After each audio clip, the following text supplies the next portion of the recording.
Hello, welcome back to the channel and thanks for being here again. If you're joining for the first time, do hit that subscribe button so you never miss local news and stories that matter to Mzansi. Today's report is one of those eye-openers that really strikes at the heart of public health and community trust.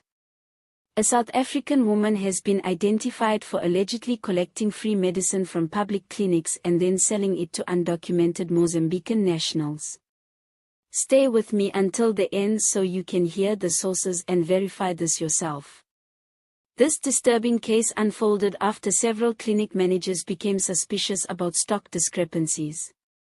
Over recent months, certain medication routinely dispensed for free was going missing, including chronic care drugs, antiretrovirals prescribed to HIV patients, and other essential treatments. Given how precious these supplies are, both in terms of cost and critical patient need, this raised serious alarm bells.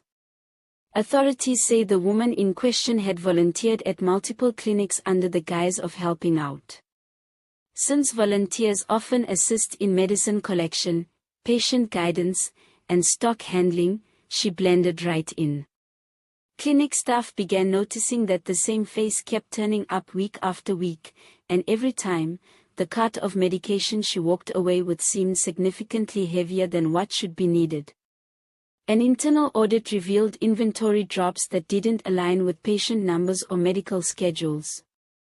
The investigation escalated rapidly when derelict packets of medicine were found discarded near informal settlements, along with empty or partly used blister packs bearing clinic labels. Some residents reported being approached by a woman offering pills in exchange for cash, specifying that she regularly collected them from the clinic and would always have stock. Health inspectors and SAPs moved in quietly, observing her movements and eventually linking her to these illicit pickups. The accused had been transporting packets of medication to informal settlements where undocumented Mozambican nationals sought treatment but couldn't legally access public clinics. Instead of helping, she turned a blind eye to vulnerability and turned a profit. When officers confronted her, she allegedly admitted she knew the system and the supply timing, and simply saw an opportunity to make money.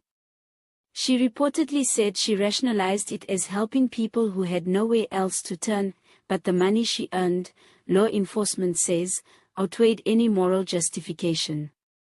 The fact that patients relying on those free medicines were being deprived made the act not only criminal but deeply harmful to public health. Community reaction has been one of shock and betrayal.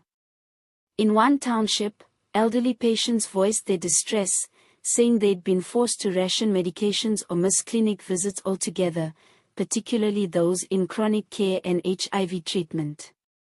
One grandmother tearfully described going home empty-handed from her 2-week clinic visit, only to hear someone miles away selling exactly what she'd been prescribed. Public health advocates have raised concerns that this could undermine trust in the system. If patients begin to believe that their medications might be stolen or diverted, they may avoid seeking care altogether. That's dangerous territory, especially for those with life-threatening conditions. On the other hand, some compassionate voices warn against demonizing undocumented residents themselves, who often fall through the cracks of healthcare access. We're reminded that fixing one abuse of the system doesn't mean dismantling care for an already marginalized group. Instead, the focus should be on strengthening the infrastructure and ensuring equitable access while closing loopholes. Officials have confirmed that charges include theft of medicine, fraud against the health department, and exploitation of vulnerable persons. The woman is now in custody and awaits court proceedings. Health authorities say they're reviewing security protocols in clinics to ensure only authorized staff can collect medicine. Some clinics are already implementing lock-and-key storage, real-time stock monitoring, and tighter volunteer vetting. This case also sparked conversation about the role of community volunteers and how good intentions can be misused.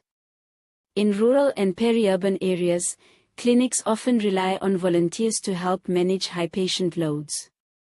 That trust is essential, but this incident shows the need for balance between community involvement and accountability. For undocumented individuals needing health care, there are advocacy groups pushing for special clinics or mobile services that can help without breaking the law. Different NGOs have urged expanding legal access points, especially in border towns, both to ease pressure on public clinics and to prevent exploitative intermediaries. Let's take a moment to bring in a bit of light relief, because even news this serious needs a moment to breathe. One comment going around said she must have thought she was running her own underground clinic supply chain rather than stealing. Another joked that she probably should have applied for a pharmacy license instead of skirting around one.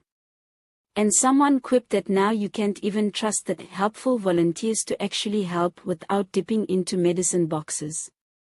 All the images used in this video are for illustration purposes only and do not show the actual woman, clinics, or medication involved. They're simply there to help visualize the story and make it easier for you to follow. If you'd like to verify this information yourself, you can look at credible South African news outlets, official statements from the Department of Health and SAPS, and public commentary from community health forums. Thank you for watching. Please like, share and subscribe to the channel. We'd love to hear your thoughts in the comments. Should clinics continue to use volunteers or tighten security instead? Let that discussion continue. Stay aware, stay compassionate, and we'll see you next time.